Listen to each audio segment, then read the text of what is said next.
But you guys are both awful. I'm sticking with that. But it's like, dude, stop lying. You try to turn yourself into the victim at every possible turn, when basically what happened is just you and another gay guy got in a fight over another gay guy because of the glory hole etiquette that was being violated or whatever. And I only stopped in just to meet a cutie. And I met a cutie. And this black man jumped on me. This black prostitute jumped on me. And I ended up using the N-word. And this is what happened. What is up? My name is Eric. This channel is called Report and Opine. I am back. This, of course, is the epicenter for all of your current and captivating coastal elite chaos. So please hit that subscribe button, like the video, ring the notification bell, leave a comment or two, share this with a friend. Let's go.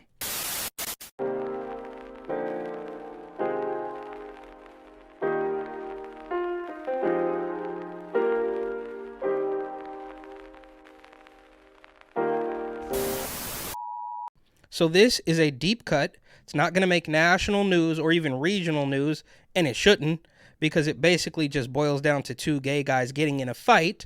But it is interesting to me because the story, if you want to call it that, was broken by Equality for Flatbush, an activist organization that I know fairly well after having lived in Flatbush for a handful of years. It also involves Corcoran, a real estate company that I used to work for while I was living in Flatbush. And most people know Corcoran from Barbara Corcoran and Shark Tank fame and all that. And this is just a classic case of cancel culture. It's absolutely ridiculous. And there's a lot to be said for this group, Equality for Flatbush. Maybe they deserve their own video, but let's take a brief look at their Instagram to give a little context. So here it is, Equality for Flatbush, nearly 4,000 posts, 12,000 followers, and the tagline there says E4F is a Black Lives Matter organization. So they're still riding that no matter how many scandals and documentaries and everybody sees through it, they're still doing it. E4F is a Black Lives Matter organization that has fought police violence, displacement, and gentrification in Brooklyn since 2013. Now this is strange. Because, you know, they go around, they post all of they post all their Palestine stuff and all their stickers, but I know them from several years ago, and they were big on canceling rent. One of their organizers even went onto a local news station, talked to a local news reporter, and if anybody remembers the Summer of Love 2020, there was fireworks going off all night for almost a month all over New York City.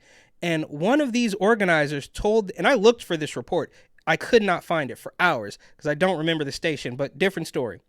This woman told the news reporter that the fireworks that were terrorizing the entire city were a show of solidarity with Black Lives Matter. But in that very same interview, only a couple minutes later, she said that it's a cultural norm. And obviously you can't have it both ways, but it's par for the course for this particular type of organization.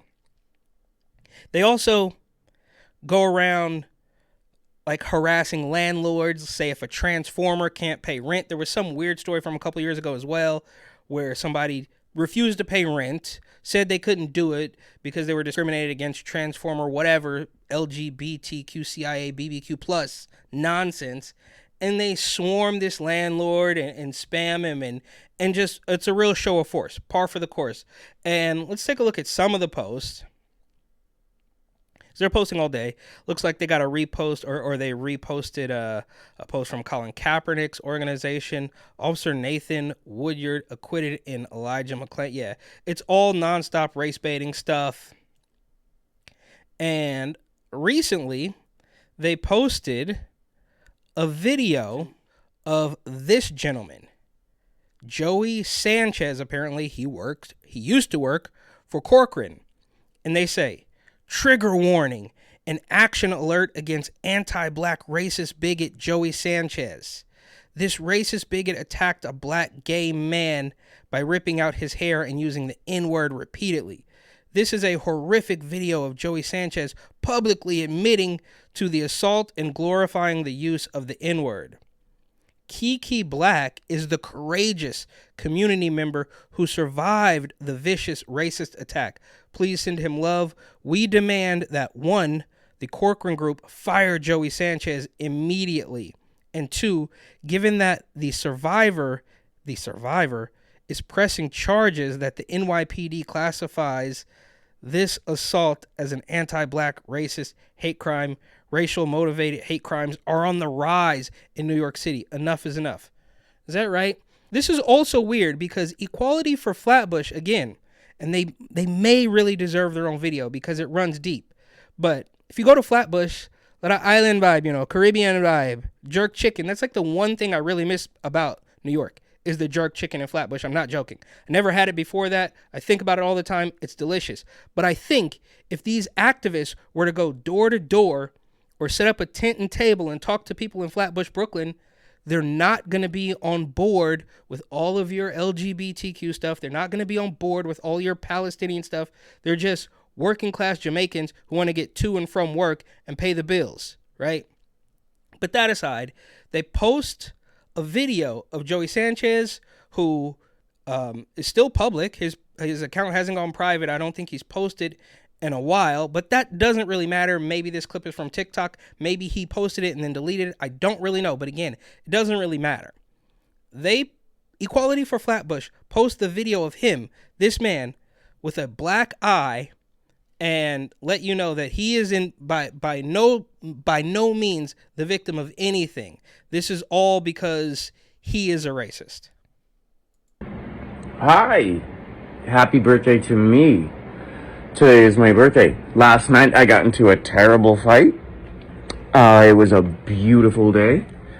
I spent most of it with my good friend Jamie Lynn at her fashion show. And then onward, I tried to meet Booby at the Kiss concert because Kiss is doing their show. They had their show last night. And then I thought, well, I did try to meet him, but the city was melee. Onward, I thought, let's go to the townhouse. So I went to the townhouse, and, I've never really been this vocal to everybody, but I had to bartend there for 6 months, and it was utter terror and horror. I hated it. But you... Keep in mind, this activist organization wants you to believe that this guy getting punched in the face because he dropped an N-bomb is the aggressor and should be fired. Go back there when you want to go back to the townhouse. Anyway, I was in the neighborhood. I was on the Upper East Side. And I went in there and met a very nice gentleman. And this dude started pushing me. And obviously he had been talking to the same gentleman. And there you have it. Notice how Equality for Flatbush doesn't mention that push at all. They want you to think that this guy just randomly pulled up to a black guy, ripped his dreads out, called him the N-word, and then he got punched in the face because he was in the wrong, which is quite possible, but... So I got basically attacked by a professional prostitute. I got attacked and I got into a fight with the prostitute. The prostitute did this to me. He has been on social media all day long, but guess what? He's bald now. I ripped out all of his dreadlocks. I thought it was a wig, but those were his real dreadlocks. I ripped his fucking hair out. And I'm sorry, but I had to use the N-word. Oopsie. Boopsie boopsie. If you are one, you are one. Especially if you act like one. Cunt of a mother's cunt, hit me in my goddamn eye. I am beautiful. God damn it. I am fucking gorgeous. And I only stopped in just to meet a cutie. And I met a cutie. And this black man jumped on me. This black prostitute jumped on me. And I ended up using the N-word. And this is what happened. He hit me in the eye. And we ended up rolling around on 53rd Street. And I ripped all of his dreadlocks out.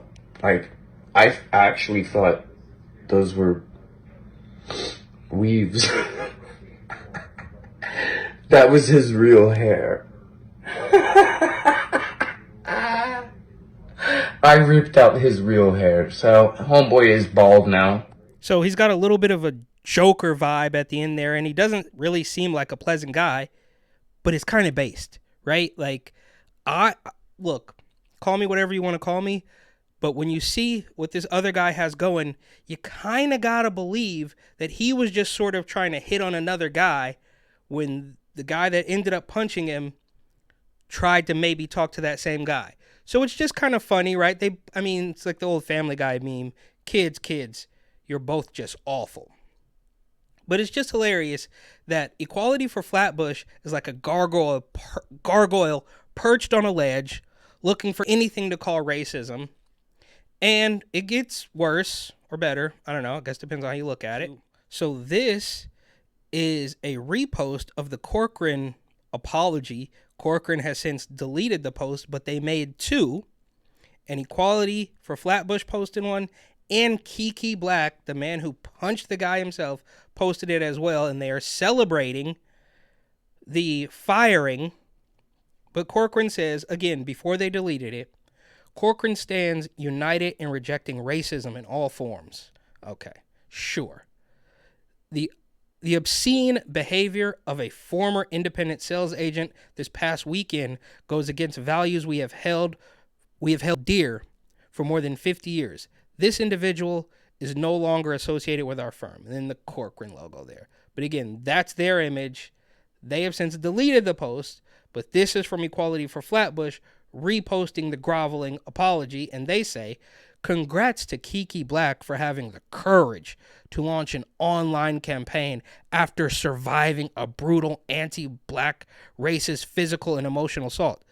Again, he is the guy that blacked the other guy's eye, right? So if anything, this is a mutual fight. But it's just the propaganda of an organization like Equality for Flatbush makes it incredibly hard for me to believe anything they say. Joey Sanchez has committed a hate crime and must be held accountable for his violent, racist behavior. Thank you to everyone for all your great political accountability work and hysterically righteous comments. Hashtag Black Queer Lives Matter. Bigots out of NY. Okay. Kiki Black himself posts, "There's no space for racism. Thank you to the Corcoran Group for standing for what's right. And thank you to literally everyone who came together to bring light to this dark situation. It warms my heart to see social media really bring people together and bring justice for what's wrong." Special shout out to some guy, Flatbush. And then he says, this is where it gets incredibly petty. He says, Instagram deleted one of the videos claiming it was, quote, bullying. Yeah, you punched a guy in the face. And odds are you started the fight and he ripped your hair out. But you guys are both awful. I'm sticking with that. But it's like, dude, stop lying. You try to turn yourself into the victim at every possible turn, when basically what happened is just you and another gay guy got in a fight over another gay guy because of the glory hole etiquette that was being violated or whatever. He says, y'all continue to drag him, but I'm going to take some time to heal my mental. So I'm going to take time to heal my mental, but you keep slamming him. I'm petty too, but it's like, you guys are despicable. And last, but certainly not least, here is a clip of part of the fight. I guess another clip of part of the fight had been removed by Instagram, but straight from Kiki, he says, I never ever thought I would be racially assaulted for minding my business. Really? So you were just standing at the bar and he just came up to you and started pulling your dreadlocks and calling you the N-word? Or is what he says with a big black eye that he was talking to somebody and you started pushing him because you wanted to talk to him presumably. Which is more likely? I'm posting this video for awareness purposes to show you that racism is loud and still around. I tried uploading this to TikTok because it reaches larger audiences, but they keep silencing my voice. Oh, okay. So you can't get your victim narrative off over on TikTok. I guess they're good for something. If you care about me, whether my hometown or current, blow this up. He claims his name is Joey Sanchez, if anyone knows him, and this is the initial call for the cancellation. It's just interesting to me to watch Flatbush and Corcoran collide into this story. It's just two gay guys fighting and one seemingly getting fired from his job. So first they said, oh, he's been fired. Then they went one more step up and said, he hasn't been with us in a very long time. So they doubled down and then they deleted both the posts. But here's the fight. Look at my hair on the floor. I don't know who you are. I know. You got a black guy, bitch. I'll fuck your shit up, bitch. What's up? You proud? Yep. Yo. What? Who you calling a nigger, bitch? Who the fuck would you call a nigger? You just gather your shit and you walk Who away. the fuck would you call a nigger? Hey, I'm not proud of slavery. You just called me a I'm nigger. not proud of slavery. You called my. It's very clearly just two drunken gay guys fighting, and this guy is posting himself as clearly the aggressor, and he is still managing to play the victim. Hair out. You called me a nigger, and you started fucking me. I'm not proud and of he said slavery. the cops were coming. Yeah, they're I'm not screaming, proud they're of slavery. dropping M-bombs and screaming Just about saying. slavery. Hey, that's your heritage. But you just called me a nigger. None of it makes any sense. How this drunken street fight turned into a full-blown cancellation, trying to ruin this guy's life and get him fired from his job. Both of these guys seem completely miserable, but why does it have to be like this? Why couldn't you just, I mean, you probably shouldn't have pushed him in the first place, but why couldn't this just be, oh, I got a little too drunk and we got into a fight, we go home and it's over? No, it has to go on. You have to take the most extreme measures possible, but that makes sense because, as most people say, these LGBTQ plus CIA, BBQ or whatever activists are extra. And here's one more clip. You got my hair everywhere, bitch. You put on my hair because you're mad. Because you're mad, bitch. And your eyes fucking black. I'll beat your ass again, bitch. I'll beat your ass again, bitch. All right, it goes on like that for a couple more seconds. It doesn't really matter. You get the point. My point is, it's hilarious to watch this weirdo LGBTQIABLMBBQ activist group in Flatbush in a neighborhood that I would assume is not going to be very accepting to their extreme ideology. To watch them prop this guy up as a victim to get the man he punched in the face fired. And I maintain the idea that both of these guys are probably pretty awful, but now we live in this world where victimhood is currency, so every single disagreement has to end in this weirdo victimhood cancellation cry bully spectacle.